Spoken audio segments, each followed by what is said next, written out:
Welcome back to A Moment in History. I'm Seth Udinsky. Well, in history, we often ignore the characters that come just before or just after the Titanic figures. But it's important that we don't forget these seemingly unimportant guys, because the less famous provide the fuller context for the more famous.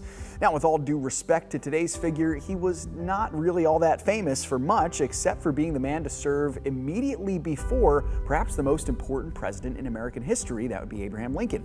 This man was a Pennsylvanian who holds the title of the only bachelor to sit in the White House, the 15th President of the United States, James Buchanan. Now, like several of his predecessors in the antebellum United States, Buchanan was a relatively uninspiring commander-in-chief. Still, he served during perhaps the most tense and crucial time in the nation's history.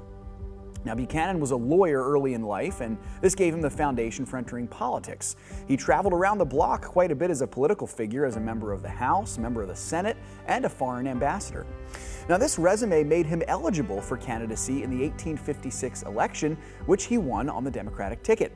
Now, Buchanan's failure to live up to the calling of the times is largely due to his futile attempt to appease both Northern and Southern interests. He disliked slavery, but when the shocking possibility of secession rose, he did not act like his successor Lincoln would, or even his predecessor Zachary Taylor had done.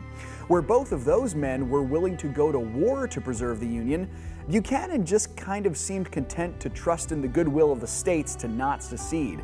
In fact, he publicly said the states could not secede, but he did nothing to prevent it when South Carolina became the first state to leave the Union in 1860. Now, of course, by this time, the writing was on the wall in terms of the fate of the nation, at least immediately so.